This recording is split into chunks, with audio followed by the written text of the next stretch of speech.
Good morning. I'm going to be the taskmaster this morning so we can stay on time. So if you see me yank somebody from the podium, you'll know why. Well, you've heard my introduction, and before I get into my slides, I just wanted to say you might wonder why in the world someone who's not metastatic is involved in the metastatic community. But with inflammatory breast cancer, a third of us are metastatic at diagnosis, with another third becoming metastatic during the course of their disease. So it seemed like the right place for us to have a voice, as well as a stage 3C patient.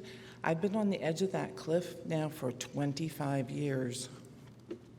Having been told I would die in 12 to 18 months back in 1994, and having had 3 diagnoses of metastasis that were later turned around when I pushed for a biopsy. I've learned that you have to be your own advocate. I learned it very early, or I would have done a stem cell transplant. So I realized there has to be a voice out there for when people are not necessarily metastatic, but also have a voice in that arena. So let's see. Oh no.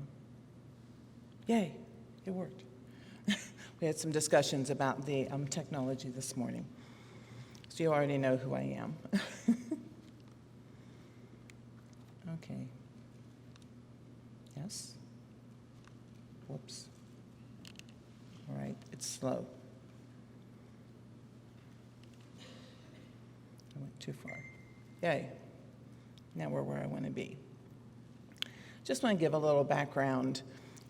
Why do we want to even consider palliative care, or another term is supportive care? Even from the day of diagnosis, a cancer diagnosis, or actually any chronic illness or severe illness that you're going to deal with for some time, pain and side effects are really high on your list that you want those taken care of. And that's supposed to be a goal of palliative care.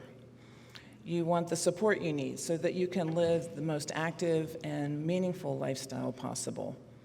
The other piece is there should be support for your family, because you're not the only one going through this. The people around you go through as much, if sometimes I think more, than the patient themselves, and they need those kinds of supports. And as we said, bottom line is that you have the best quality of life possible. In my estimation, even though most of the literature says that your treatment plan is the last thing, I think the first thing ought to be a treatment plan that's planned around those kinds of goals. And first and foremost, palliative care is not hospice care. And that can be a really difficult thing. For so long, we've used the terms interchangeably, and they're not the same thing. And I think it's why people back away from that, because we think that means that thing that has 6 months, don't go there, don't go there. In fact, we're even hesitant to accept hospice care when we probably should. I've visited far too many people still doing chemotherapy days before they die because it was just, my family can't handle that. We can't do that. So when do you start palliative care? Most of what I've read gave a variety of time frames. As a nurse and as a patient, I would have preferred that they did that early on, like first. Maybe ask me what my symptoms were and what I needed to do to help with those. Instead, believe me, 25 years ago, it wasn't nearly as improved as it is now, and it still needs lots of help. But, we deal with pain, nausea, diarrhea, all these horrible side effects, and often we're afraid to mention them because you might not be able to stay on your medication. And if you don't have lots of options left, the last thing you want to do is blow through those meds too quickly. So we end up as patients suffering in silence, and it's not to our advantage. You need to speak up and make sure somebody's dealing with those things. So palliative care really ought to start at day of diagnosis, even in an early stage disease, but especially with a metastatic disease diagnosis. If your center where you're treated doesn't have a palliative care program, you may have more challenge trying to find that kind of help. Often the nurses are going to know where that's available, or a social worker perhaps. In terms of who's responsible, we're back to where you live. I've attended events where there are people at large cancer centers who talk about they have acupuncture, they have massage, they have all these wonderful services. And I went to a community cancer center where when I was diagnosed and treated, we had a treatment room with 20 people sitting along the walls, and it was a really fun place. It was kind of, you're on your own in between the appointments, and there was no such thing. And most people are treated in community centers. We don't have access to those nice things unless you're in a large center. So it can be real tricky getting those kinds of things. And then if you have to pay for them on top of it, it's just one extra piece that you don't need to deal with. The National Quality Forum says patients that utilize palliative end-of-life and end-of-life care tend to be more satisfied with their overall care and communication with providers. That's a duh, as far as I was concerned. It's like, you had to do research and write a paper for that? The list here is what I kind of see as goals with palliative care. Main thing, keep pain to a minimum. Pain destroys quality of life. So if you can do that, treat symptoms and improve health where possible, help keep mobility, safety, meaningful interactions between patients, their families, friends, and community. Too many times patients do stuff because they think their family wants them to. They're afraid of disappointing their family.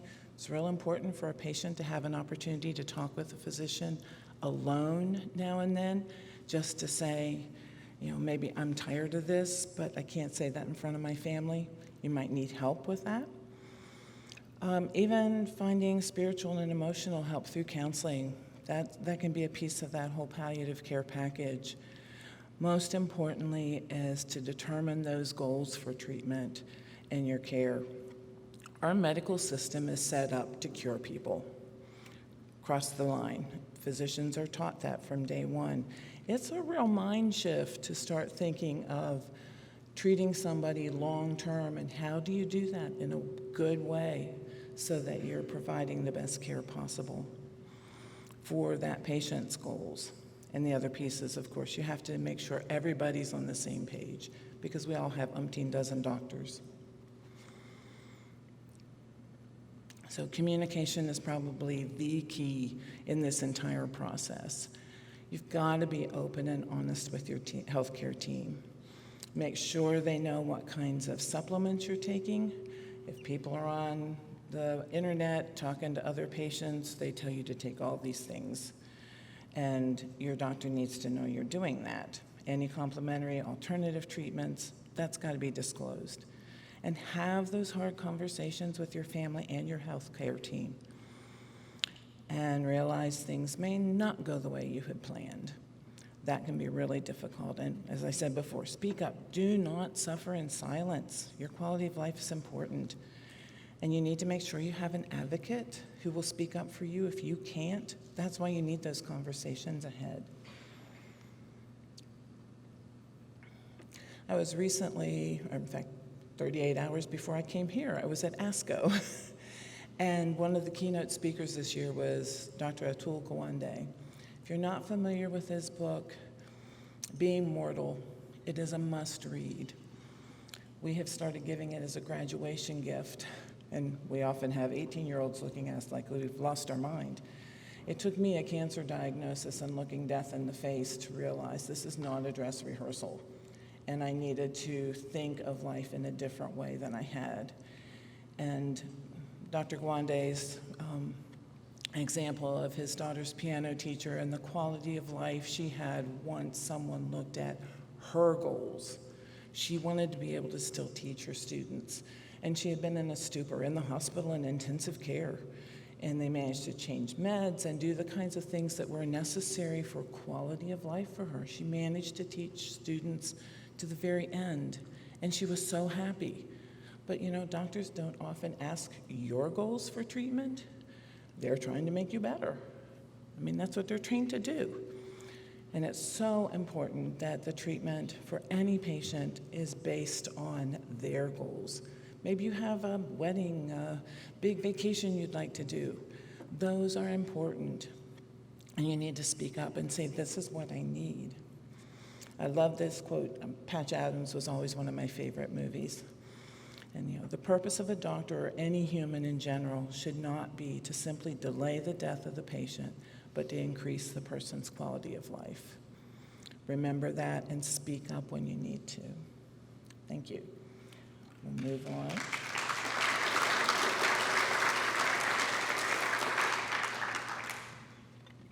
And I'll turn it over to Ashley. I won't have to pull you off. Another nurse, I can count on her. Good morning, everyone. Welcome to UNC and welcome to North Carolina. I'm here at UNC. I'm in the School of Nursing, and so we're going to talk briefly about being active improves your symptom and quality of life experience. So an overview for these 10 minutes that I have with you, I'm going to talk about the importance of listening to the patient and the use of patient-reported outcomes, how physical activity can reduce fatigue, and lessons learned from the field. So I really wanted to provide this here to you to show that this is from the American Cancer Society, Cancer Facts and Figures. And as you can see here for North Carolina, there are 58,690 people that will be diagnosed this year with cancer. I want to use the pointer, but I won't. But as you can see, it's the Bible Beltway. Virginia is less than we are, South Carolina, Georgia, Alabama, Mississippi, but it's something about North Carolina that continues to have increased numbers of cancer patients. And I think that's probably related to the tobacco use there that we have, the environmental factors, pesticides, and so I think this is a great depiction that I think it's important to share with advocates and others just for people to see the number of people who will be diagnosed this year.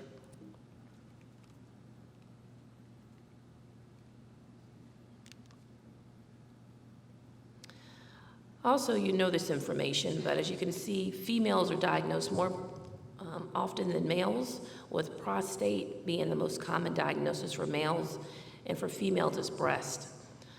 I know we had Dr. Chad Peacoat yesterday speak about lung cancer. Lung cancer is still the second most common cancer to be diagnosed, but it's still the #1 cause of death of cancer. So my program of research is focused on how can I, as an oncology nurse, PhD prepared, improve quality of life, symptoms, and functions in adults with acute leukemia, which is a blood cancer that's undergoing chemotherapy and beyond. I think to do that is through nurse-led palliative and supportive care interventions, and the goal is to be able to develop and test these interventions to enhance quality of life, symptoms, and function.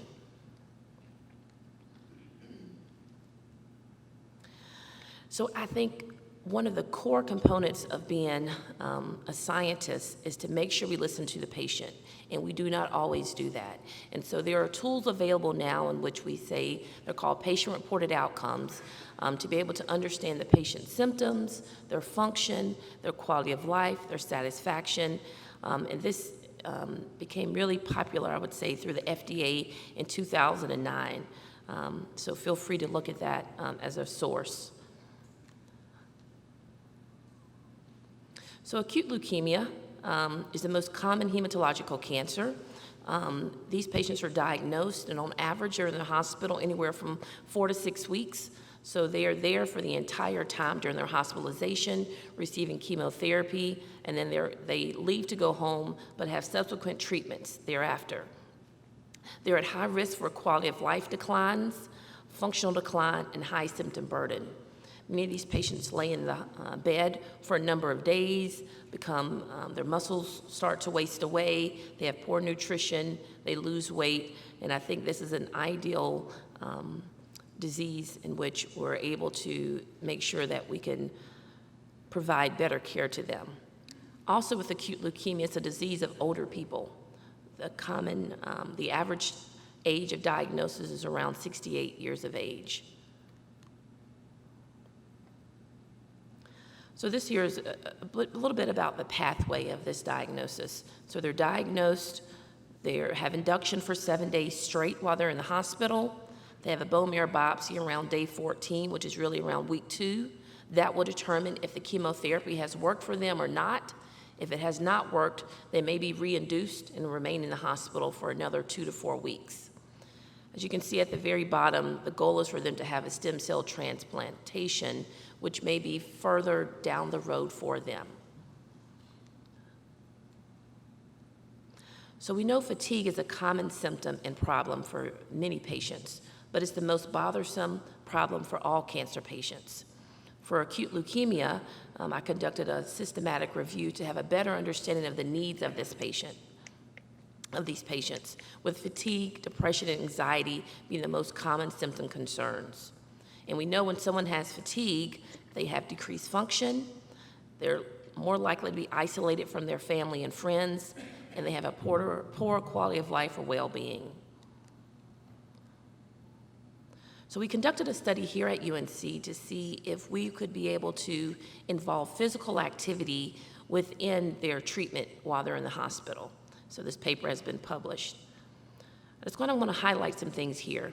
So this was a randomized trial. The control group did not receive the intervention. The intervention did receive an exercise intervention delivered by exercise physiologist. We said anyone who are 21 and older, newly diagnosed with acute myeloid leukemia or acute lymphoblastic leukemia, had to be in the hospital for at least 3 to 4 weeks, and be willing and able to provide consent. As you can see with the exclusion criteria, we're excluding people with any cardiovascular respiratory conditions. And that's the lesson learned that we found from this study, that oftentimes older people who come in the hospital have multiple comorbidities, right? And they are cardiac and respiratory related. So our sample size was fairly small from this based on our exclusion. The framework we used was the framework from Wilson and Clary to look at the various quality of life domains. And as you can see here, there are so many components that go into someone's quality of life. Look at that middle section. So there's biological and physiological factors, such as mutations in how our body is designed. Someone's symptom status, do they have high symptoms or lower symptoms when they first come on? How deconditioned are they? What's their overall general perceptions of their health? Do they think they're in good health or not? Which all impact their quality of life. The very top box is the characteristics of the individual. So who is that individual? What makes them who they are? And then lastly, the very bottom, what's the characteristics of the environment? Where do they live? And all of those components really impact someone's quality of life. And so there's various domains. It's multidimensional. So as something I've learned from my studies and even the time yesterday is there's so many components of who we are, and so we can't just point to one area. So it was a 4 weeks in-hospital intervention. We had aerobic and strength training. It was 4 days a week, so just imagine you're in the hospital for 30 days. You have an exercise physiologist student come by in the morning times and the afternoon times for 20 to 30 minutes to work with you. Some overall, just general information about them. As you can see, they range anywhere from 28 all the way to 69. Primarily, it was males that were part of our study because acute leukemia is a disease of older people, but a disease of older white men. Most had a college or advanced degree. And the common diagnoses for them for comorbidities were arthritis, hypertension, anxiety, and depression. I just wanted to highlight here for those in the room who love numbers that we use PROMIS measures, which is a data set through the National Cancer Institute, and it's considered a common data element.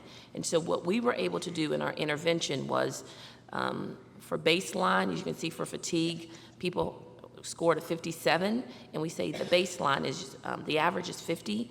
And so by the time they were discharged from the hospital, it decreased to 50.4, which was a change in the PROMIS measures of a -6. So that means the intervention was able to decrease their fatigue and anxiety compared to the control group.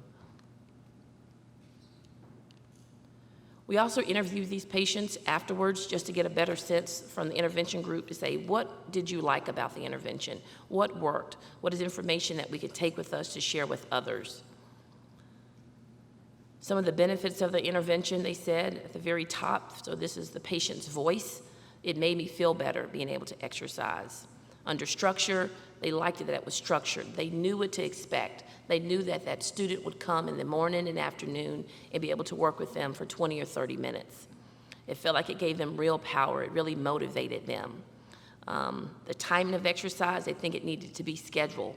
So that student worked with that patient to schedule that. And usually that was around 9 a.m. and around 2 p.m.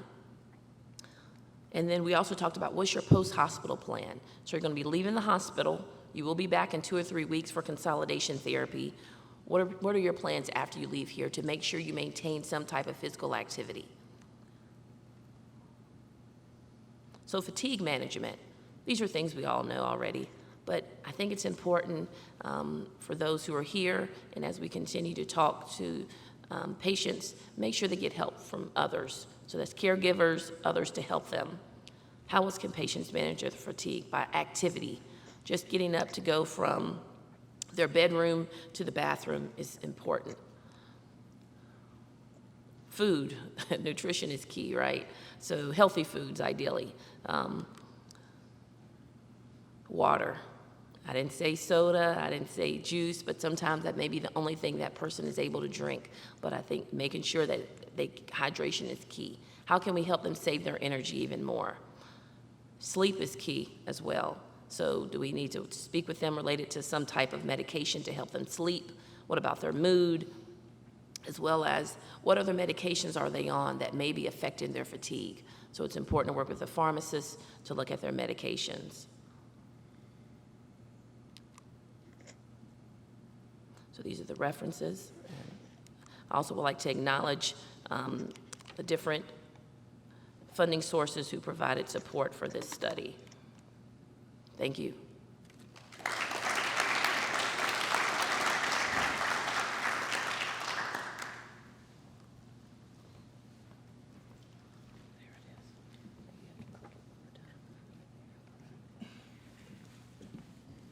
Good morning. I'm very happy to be here today. I'm going to do a little repetitive on palliative care, but hope to touch on some new things as well. Palliative care, it's a medical specialty. It's been recognized since early 2000. Really focuses on pain and symptom relief and stress of a serious illness. But really our number one job is to improve the quality of life for those afflicted with life-threatening diseases. It could be appropriate at any point in an illness and can be provided with curative intent, which I think is probably the biggest confusion about palliative care. That's how to spell it and how to say it, and then what the heck does it mean? And so a lot of hospitals actually use different terminology. But we have an identity problem, and really palliative care is not about giving up. It's really about how patients and families can do better. So we know we improve the quality of life in how people are living. If we have a procedure, it's actually communication skills, how we can help everyone get on the same page so that we understand the values of the patients and the families and match those so that the healthcare team understands what's important and what's not. Our job is to decrease the need for you as a patient to go to the emergency room. So how are we controlling your pain and symptoms? And we are not hospice. I may work with some hospices, but I don't do hospice, but that's an ongoing confusion that we are trying to get over, and it really seems to come there. Advanced directives is something that we talk to pretty much on every consult when we get to know the patient, and that's really, some people would call them living wills, but it's helps us understand your goals and helps you think about what they should be. And I'm always challenged when someone has a serious illness and no one's actually talked about advanced directives until they're really close to the end of their lives. And I think anyone over the age of 40 needs one, but that's me. And really what we know about advanced directives, it tells you the actions you want the healthcare team to take if you were to get sicker. And we know someday we're all gonna get sicker. And if you can't make decisions, who do you want in charge? And I'm always stunned because husbands usually choose their wives, wives usually choose someone else. And so, I mean, I think it's a little bit of understanding that it may go to someone else, and that's okay too. You know, most patients, you know, say they want them, but physicians nor family actually know what the patient wants because no one actually has that talk. Would they want to be on a breathing machine? Would they want dialysis? Would they want CPR? And patients, actually, the vast majority appreciate having these conversations. And they don't take long, and they're not meant to be morbid. They're just meant to be, what would you want or not want? Traditional advanced directives have a lot of serious deficits. They're often never completed. They're difficult to organize. Primary care and other physicians don't have the time, so they often avoid it, and they don't want to do them. If they're completed by an attorney, your health system probably never sees them. So they're locked up somewhere. You want a lot of noise up here. You really want them completed so medical issues are addressed, and sometimes financial issues are the only things that are touched. They're not clear on the patient's wishes, and really sometimes they're not completed at the right time, or that the family doesn't know what they were, or they don't know they're in charge, which I find kind of a challenge too. Early outpatient palliative care improves survival of 6 big randomized trials. So people who get treated for their cancer and get palliative care live longer. And so if you're thinking, why isn't palliative care important? Well, if you want to live, this is a good reason to it. And it makes just good sense. If your pain's well controlled, your depression's being managed, you're not short of breath, you're going to do better. You're going to be out doing more. You're going to be available to get more treatment. So why wouldn't you get palliative care? Because the data says you're going to do dramatically better. So there's a reason why you may not get palliative care, and one of them is that maybe you don't have a palliative care provider where you're at. And we know nationally we're short about 15,000 palliative care physicians. So this is a problem around the country, but most large health systems have palliative care programs. So my number one job, really, besides communication, is our job is to be an extra layer of support for patients and families. One of the biggest things is I'm trying to figure out how to manage pain and symptoms. So besides looking at how bad your pain is on a 0 to 10 scale, I'm looking at how it impacts your quality of life. It hurts too much to walk up the stairs. I got a problem. If you can't sleep at night because the pain's keeping you awake, I have a problem. So I'm looking at how pain's impacting it all. I'm trying to figure out if we're using the right medication for your pain, and surprisingly, 70% of oncologists miss neuropathic pain, which doesn't really respond well to drugs like morphine and oxycodone. And so my job is to figure out how to do it. I use a lot of non-drug techniques as well, so my job is to bring those in. So I'm looking at everything a little bit more in depth than perhaps the oncologists are. That doesn't mean oncologists aren't good at treating pain, but we usually have more time to put into it.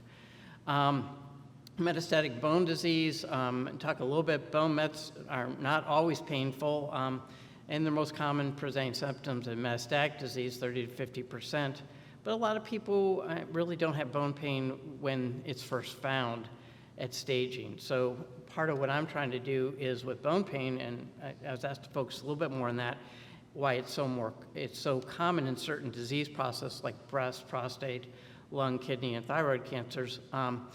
Really, the treatment for these severe bone pain, I worry about pathological fractures because the more patients move, the better they do. So things that slow them. So what can I do to help with that? So I know if I get them on a good exercise program, I have occupational and physical therapists working with me in clinic, figuring out techniques to use splinting appropriately to improve how they're moving, because we find people splint when they have pain. Do they have pain from nerve compression? Do they have malignant hypercalcemia? So I'm looking at how I can improve the quality of life with bone metastases and maintain function. Because if I get the pain good, but all you do is lie in bed all day, I haven't really done much. So other things that we're looking for, besides I'm working with the oncologist because their chemotherapy, radiation therapy, embolizations may decrease the pain, We use a lot of kyphoplasty, radiofrequency ablation to get rid of nerves. I do a lot of work with our interventional radiologists to strengthen bones when they break, and we're using it for a lot of new techniques. So we're really looking to be proactive, and so this is something that we have a lot more time to help coordinate with the oncologist, so another good intervention. Why radiation is the gold standard for bone pain, up to however, only 24% of patients with radiation therapy get complete relief. So the remaining 76% will get some relief or no pain relief. So how do we work to improve that? And we're looking at a lot of single fraction radiation, and how can that be more effective than having to come 30 visits? So all of this is a part of the research that we've been involved with. Other treatments are, we work with our PM&R department that may be using braces, assistive devices. I can't say enough about the occupational physical therapist. We're always worried about depression, anxiety, and spiritual concerns. I have a chaplain on my team as well. And the thing that always gets seemed to left behind is who is taking care of the family. Well, palliative care is a family event, so how do we help the family? How are they coping? I'm also looking at financially. Are they going bankrupt because of the treatment we're offering? So, I've got part-time lawyers helping us, trying to figure out things. So this is all part of what a palliative care team can bring to a patient and their family, because cancer is a family game, and how do we support everyone doing that? And so these are reasons that should be there. The two-year survival comparing web-based symptom management monitoring versus routine surveillance treatment for lung cancer, the group that reported their symptoms lived longer, chance of being alive was higher. So we know the more that we actively treat pain and symptoms, the better you're going to do. And so we're constantly trying to work with oncologists so that people do feel better and live longer. And the overall survival trial looked at patient outcomes for symptom monitoring in this. Once again, we're showing they live longer and they did more. Well, it makes more sense. The better you feel, the more you do. The more you do, the more treatment you're able to get. So survival's got to go up, and the less side effects, like things from pneumonia, from DVTs. So we want functionality to be better, and that's why we have to really partner a lot with the oncologists. Unfortunately, around the country, there are oncologists who do not want palliative care playing with them. I happen to be in one of those settings, depending on who you talk to. So I'm really working hard. So 10% of my consults come from patients and families. They're just doing an end around because they can't get the phone call. But I'm really working hard to get to see every patient early in the disease process so that you can live longer, do better, and our focus is just so that every day is good. And at this point, I'm going to hand it over.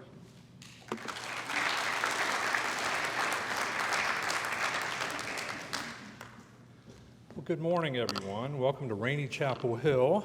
I like to think we're a little prettier when the skies are Carolina blue, but I hope you've had a good time here anyway, and what a great conference. So I have focused on nutrition, obesity, metabolism, and cancer prevention for the last 25 years, and still doing work on the prevention side. But it occurred to us a few years ago how big a gap we have in the nutrition, obesity area in terms of metastasis. And so about half my lab is focusing on that issue currently. And so it's an honor to be here to share some thoughts on the lifestyle approaches, both to reducing risk of cancer, but also metastatic burden.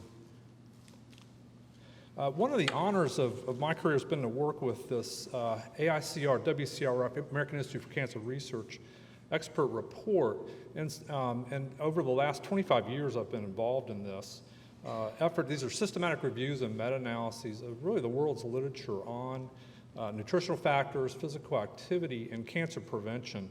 And so the point here is we know a lot about these lifestyle factors and the cancer risk side of the story. In fact, one thing that's gotten very strong is the obesity cancer connection. There are now 13 obesity-associated cancer types that are strongly confirmed by the data. And when you look at the recommendations go back one. There. These are the expert report recommendations, sort of the top line. You see most of them look at weight as an issue. Be a healthy weight, be physically active, eat a diet rich in whole grains, vegetables, fruits, beans, limit fast foods, starchy, fatty, sugary kind of fast foods, limit consumption of red and processed meat, limit consumption of sugar-sweetened drinks, and limit alcohol consumption. I see all these as related to sort of the metabolic connections to cancer. And so we know a lot about the risk side of the story, but there, like I said, there's a big gap on the more the metastatic side of the story. One of the, I think, really promising areas in this arena is the physical activity cancer connection. I was just at the American College of Sports Medicine last week in Orlando, and the meeting was really focused on cancer and in the exercise oncology sort of area. And this paper just came out, a systematic review of the physical activity story, and both from a risk side, and the exercise oncologists are paying more attention to the progression metastatic side of the story. And so very encouraging, we see strong associations with a number of cancers in terms of risk that exercise, and this is independent of weight. It's an improvement in overall metabolic, inflammatory health associated with the exercise, really independent of weight loss. And so you see a number of cancers. Actually, the box didn't quite go down, but there are 7 that are strongly linked, and others emerging with a risk reduction on the order of about 20% with physical activity. And as I said, they've paid a bit more attention to the kind of mortality side and metastatic side of the story. And you see even perhaps a stronger effect in this aspect. So particularly breast, colorectal, and prostate's been best studied in this regard. But you see risk reductions of mortality in cancer survivors really pushing kind of 35–40% reduction. So I think this is really encouraging, and we'll talk about some of the mechanisms that might underlie this. But this is, I think, a very promising story. So how might obesity, sedentary lifestyle contribute to the obesity issue, or to the cancer issue? What are some of the mechanisms? And this has been well worked out. It's been a focus of my lab for a number of years. So you get this chronic positive energy balance driving obesity, metabolic changes associated with that sort of lifestyle. And so one of the main factors is really systemic changes in metabolic hormones, growth factors, cytokines. So the systemic metabolism changes. Increased insulin-like growth factor 1, these are growth factors that drive through that top arrow through growth factor signaling. And there's a particular pathway called the mechanistic target of rapamycin that is very much involved in sensing energy, driving. Cancers really rely on this pathway for growth, for really their metabolic changes that are occurring. So this is one aspect. There's also an issue, adipocytes, as they get more triglyceride accumulated, they change what they make, and they tend to release a lot more pro-inflammatory, pro-cancer factors like leptin-adiponectin ratio changes dramatically. The leptin increases 10 or 20-fold as we go from normal weight to an obese state. A number of cytokines are released in response to this, and these are pro-inflammatory factors. A number of vascular factors like plasminogen activator inhibitor are also increased in the obese state. And there's more estrogen and other sex-related sex-steroid hormones that are produced in the obese state. So these all contribute to increased growth factor signaling, particularly increased inflammation. Those cytokines really drive a pro-inflammatory state. And there are also vascular changes that occur. And so these are well-established mechanisms. Through the last couple of years, we've been really paying attention to the microbiome, and that's an emerging factor. As you know, we have more bacterial cells than human cells we're walking around with. So we're little communities of both prokaryote and eukaryotic cells, and these microbiota produce a number of factors that can contribute particularly to the inflammatory. We're getting much better at looking at the microbiome-specific metabolites that are made. And obese individuals tend to have a different microbiome than normal weight people, a more pro-inflammatory that's contributing to the chronic inflammation. There's adipose remodeling that goes on. A number of immune cells go into those inflamed adipose tissue compartments and affect the biology of the adipose tissue and fibrotic processes too. There's an epigenetic story here. These are not changes at the DNA level, but gene regulation through epigenetic changes like DNA methylation, histone modifications, a class of agents called microRNAs that regulate gene expression, and obesity is impacting this process as well. There's clear immune effects, and this is a story, I think this is why the exercise is looking so promising, is the potential immunomodulatory effects of the exercise. But clearly a decrease in anti-tumor immunity has been linked to the obese state as well, and that's emerging. And an area that my lab particularly is quite interested in now is this interaction between the systemic changes like in insulin, insulin-like growth factor 1, leptin, et cetera. So things that are circulating in our blood, how does that impact a developing tumor or an existing tumor that's progressing? And there's an interaction there in the metabolism of the cancer cell that's impacted by this obese state. So this is we think very important for the metastatic process is this metabolic sort of almost symphony that's going on between systemic and the cell-specific metabolism that's underlying some of the metastatic potential. Okay, there we go. So exercise. As I said, this area is really advanced, probably even more than the diet. We still have a lot of work to do in the sort of diet effects on therapeutic response. It's a component of our lab and a number of others. But the exercise is more mature in this. And Lee Jones, who's at Memorial Sloan Kettering, colleagues at Duke, a number of groups are doing some beautiful work in this, showing that exercise has major impacts on response to therapy. And it's primarily through some of the same effects that we're seeing obesity driving cancer risk and progression and metastatic potential. So there are vascular changes, shifts in that metabolism I was talking about, particularly the immune modulation and decreased hypoxia, improved oxygenation really. These seem to be the four hallmarks where exercise is improving therapeutic response, and it's been true for radiation responses, conventional chemotherapeutic responses, and most promising, I think, some of the immunotherapies, checkpoint inhibitors, for example, the anti-PD-1, PD-L1 sorts of approaches. We heard some beautiful data last week in Orlando about how exercise seems to be impacting the responses of many of these therapies, including improving T-cell infiltration and activity. And so this is really promising, I think. Exercise, we already heard from Ashley the many benefits of exercise in terms of quality of life, decreased toxicities, decreased fatigue. There's some biology here too driving improved responses. And so exercise looks like it's going to be a really big part of the solution for many of these things. There is increasing evidence for a link between obesity and cancer metastasis, primarily in breast cancer. It's been best studied.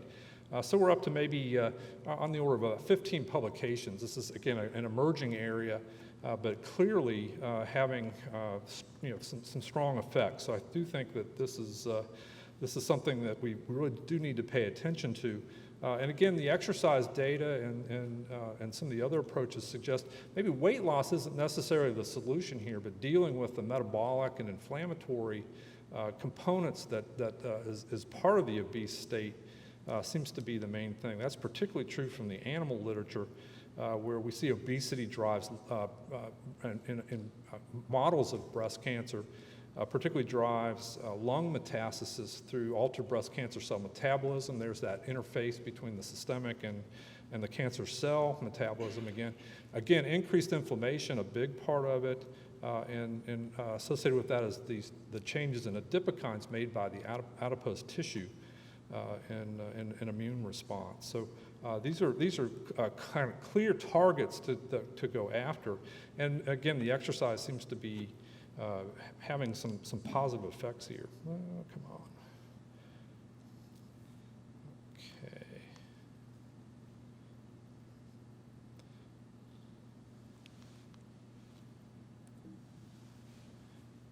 Well, the next slide will show some of the mechanisms that where obesity, exercise. Oh, actually, okay, this is even better. Our data. I guess it didn't like that slide. There was a summary slide that showed some of the mechanisms, and they're the same ones we've been talking about: the inflammation, driving, how obesity, sedentary lifestyle drives the metastatic process, and how exercise, particularly based on the current evidence, is offsetting that. We kind of were curious about that, and one of our tools, we have a number of mouse models, particularly of breast cancer, metastatic now breast cancer, which was a new thing for us in the last 3 years, Dan, as well as pancreatic cancer. And what we're finding is obesity is really driving the lung metastatic process of these models. So you see the black bar there, that's the diet-induced obese group. And they have about threefold the percent of lung metastasis as the control, the white bar on the far left. We brought in, understanding that maybe inflammation was a major target here, we brought in what is essentially mouse aspirin, Sulindac. It's a non-steroidal anti-inflammatory drug. Mice don't metabolize aspirin the way people do, but this is a more direct-acting anti-inflammatory. The same targets hit with Sulindac as aspirin.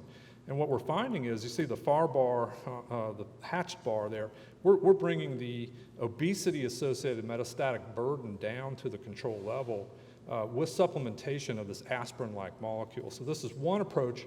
It decreases the inflammation, doesn't change the weight. So again, this is independent of weight loss, but we're hitting what we think is the major driver of the metastatic component of obesity. And we're also beginning some exercise studies, treadmill exercise, and we think that's even going to be more effective because it also impacts some of the inflammatory processes, but probably hits the immune system a little bit harder, improves anti-tumor immunity. So we're quite hopeful of this. And I'll leave you with one more slide, and we'll stop the discussion. So an area that I think is just going to revolutionize the way we look at mechanisms and targets and understand what's going on is a technique called single-cell RNA sequencing. It allows one to look at the single-cell level gene expression and put that together, because we know that tumors are really a heterogeneous mix of cell types, each one contributing different information, and this allows us to sort that out. And what we're finding is the obese tumors from the obese mice have a great enrichment in tumor-related genes, particularly metastatic-related genes in this model. And so you see a darker red patch there. Those are associated with the sort of tumor progression, metastasis-related genes, much enriched with obesity. The other thing we noticed in this process is fewer T cells in the tumor. So we're seeing an immune effect of obesity manifested in fewer T cells, particularly the cytotoxic T cells that kill the cancer cells and survey that. And the other population, this orange population, we see less myeloid cells. Those are macrophages, monocytes, granulocytes, big immune effects of the obesity in these tumors. And what we're finding when we treat with the anti-inflammatory, and so far it looks like the exercise is even better, that we're rescuing some of these immune effects that are hit by the obesity. So this is, I think, a promising area. I wanted to share that. They're pretty pictures, but they're also really informative. And this is, I think, a big breakthrough just in the last couple of years, being able to look at the single cell level. So I'll stop here, and I guess we go on to our discussion. Thank you very much.